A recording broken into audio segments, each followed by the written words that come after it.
dalam modul ajar yang saya bahas di sini, yang pertama itu melalui pertanyaan pemantik. Pertanyaan pemantik di sini untuk memasuki menjelang kegiatan inti. Selanjutnya ada pada asesmen atau penilaiannya. Penilaiannya ada 3. Pada penilaian sikap atau afektif di sini menggunakan rubrik penilaian sikap. Dan kalau pada penilaian pengetahuan menggunakan butir soal, ada soal pilihan ganda dan ada soal isean. Dan yang ketiga, pada penilaian keterampilan atau psikomotor menggunakan rubrik penilaian keterampilan unjuk kerja. Dalam modul ajar sendiri ada 3 jenis asesmen, yaitu asesmen diagnostik, asesmen formatif, dan asesmen sumatif. Pada asesmen diagnostik, yang pertama itu bisa melalui pertanyaan pemantik yang sudah saya jelaskan tadi. Yang kedua, ada asesmen formatif. Formatif itu bisa melalui observasi, bisa melalui performa atau unjuk kerja besar titik, dan melalui LKPD. Dan yang ketiga, yaitu asesmen sumatif. Asesmen sumatif ini dilihat dari tes evaluasi atau tes tertulis dari soal pilihan ganda dan soal isean yang telah guru buat. Dan jika nilai soal evaluasinya itu ada peserta didik yang kurang, maka akan dilakukan tindak lanjut, yaitu kegiatan remedial. Dan jika peserta didiknya sudah melampaui nilai atau sudah mencukupi, maka akan diadakan kegiatan pengayaan. Tujuan pembelajaran pada modul ajar yang saya bahas bisa dilihat di slide, ada 3. Selanjutnya adalah urutan kegiatan pembelajaran yang ada di modul ajar ada 3. Yang pertama, yaitu kegiatan pendahuluan, yang kedua, kegiatan inti, dan yang ketiga, ada penutup. Pada kegiatan pendahuluan, di modul ajar, saya mengalokasikan waktu selama 10 menit, di mana langkah-langkah pembelajarannya yang pertama, peserta didik menjawab salam dari guru, yang kedua, peserta didik berdoa, lalu yang ketiga, peserta didik merespons sapaan dari guru, di mana guru mengecek kehadiran, merapikan tempat duduk. Pada tahapan ini, maka ada aspek diferensiasi lingkungan belajar. Setelah itu, tahapan selanjutnya, peserta didik menyanyikan lagu Indonesia Pusaka untuk meningkatkan rasa nasionalisme.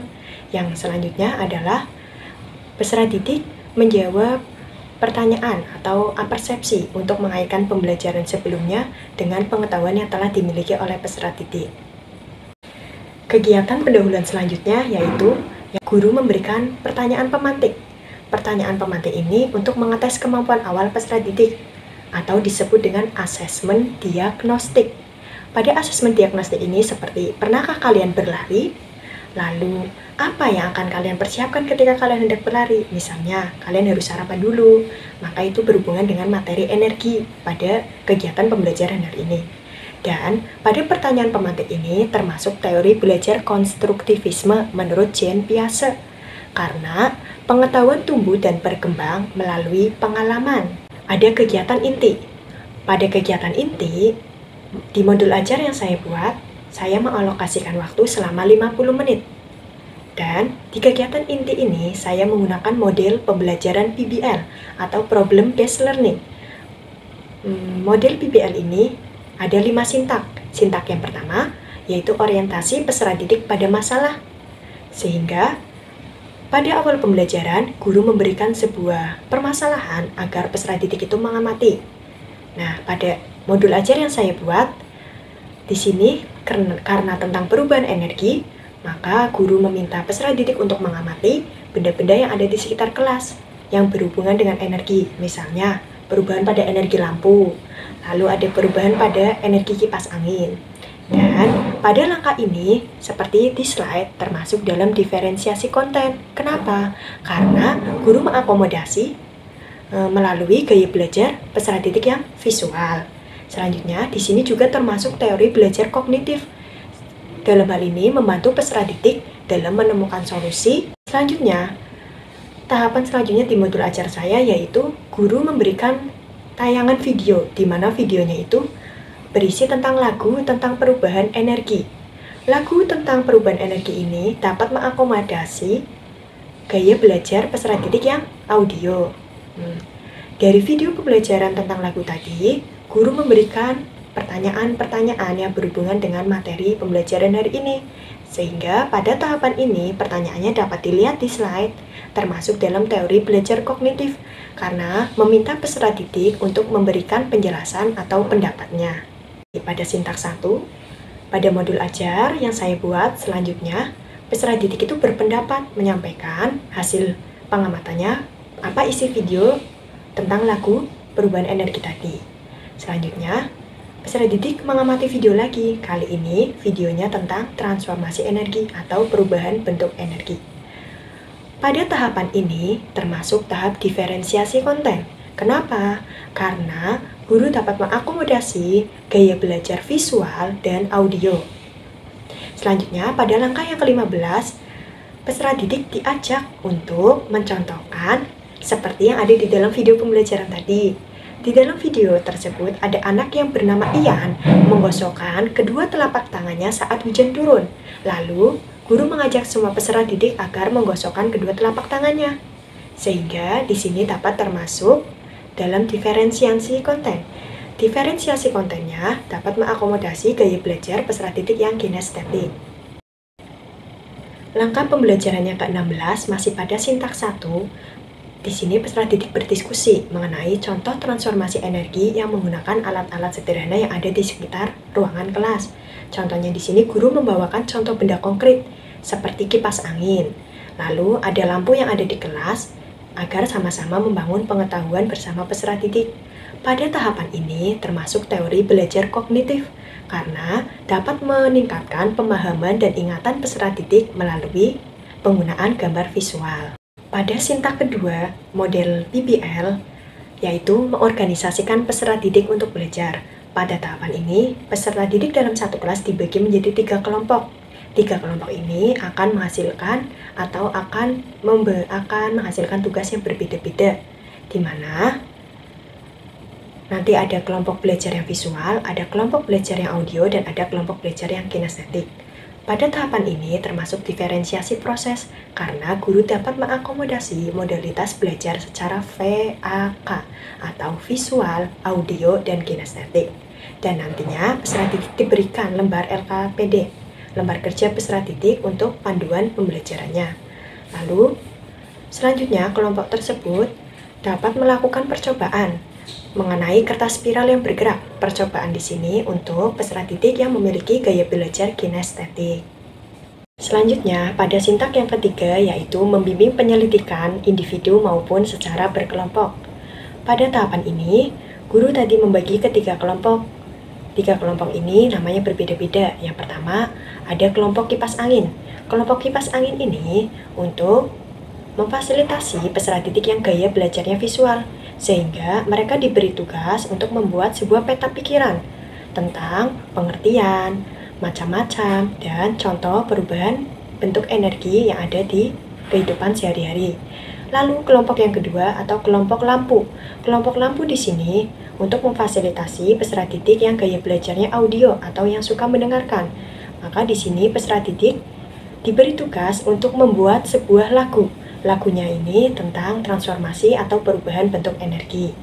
Dan untuk kelompok yang ketiga, kelompok yang sukanya aktif atau yang sukanya bergerak, akan membuat atau akan melakukan sebuah percobaan kertas spiral yang bergerak, di mana membutuhkan lilin, api, dan potongan kertas spiral. Di sini perlu adanya bimbingan dari guru, karena untuk memfasilitasi peserta didik yang gaya belajar kinestetik. Pada sintaks yang ketiga ini ada catatan atau hal-hal yang perlu diperhatikan, karena percobaan kertas spiral untuk membuktikan adanya perubahan energi panas dari lilin, lalu dapat menggerakkan kertas spiral, maka apinya harus ada dalam pengawasan guru, sehingga apinya ada di guru saja nggak apa-apa. Peserta didiknya dapat mencoba.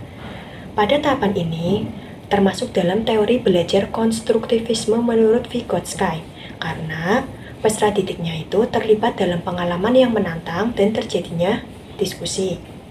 Pada sintaks yang keempat, dalam model PBL selanjutnya adalah mengembangkan dan menyajikan hasil karya. Pada tahapan ini, setelah kelompok A, B, C tadi sudah berdiskusi, lalu mereka tugasnya di sini mempresentasikan hasil kerja masing-masing, di mana kelompok yang visual membuat peta konsep, lalu kelompok yang audio mempresentasikan atau menyanyikan lagu yang telah mereka buat dengan bimbingan dari guru, dan yang ketiga kelompok kinestetik yaitu tadi percobaan kertas spiral yang bergerak. Pada hal ini termasuk dalam kegiatan diferensiasi produk, karena mereka menghasilkan produk yang berbeda-beda.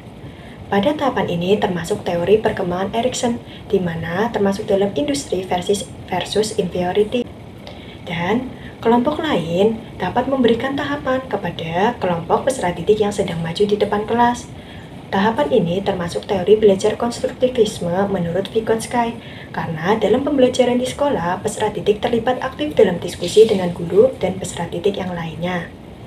Pada sintak yang kelima, dalam model PBL atau sintak terakhir, yaitu tentang menganalisis dan mengevaluasi proses pemecahan masalah. Setelah 3 kelompok tadi memaparkan hasil diskusinya, tugas guru di sini yaitu memberikan sebuah penguatan, di mana penguatan kepada kelompok yang membuat peta konsep, memberikan penguatan kepada kelompok yang membuat lagu, dan kelompok yang melakukan percobaan kertas spiral. Nah, pada tahapan ini termasuk dalam teori behaviorisme, karena guru memberikan penguatan atau reinforcement.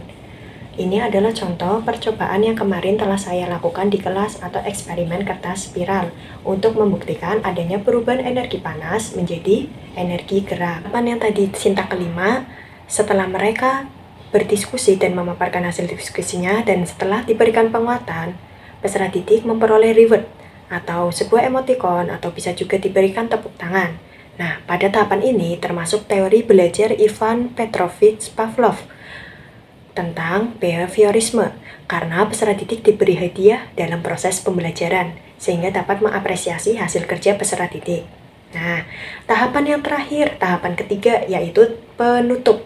Pada kegiatan pembelajaran modul ajar yang saya buat, pada penutup ini seperti melakukan kegiatan kesimpulan bersama-sama. Apa sih kegiatan yang telah kita pelajari hari ini?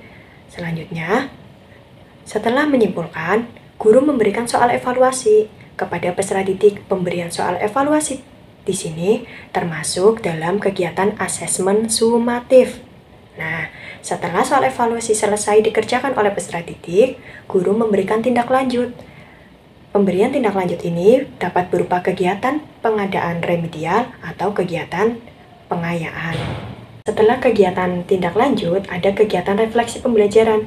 Refleksi pembelajaran di sini, guru menanyakan, bagaimana perasaan kalian belajar hari ini bersama Bu Dewi? Apakah senang? Apa tidak? Lalu, apakah ada yang belum dipahami? Refleksi pembelajaran di sini juga sangat penting.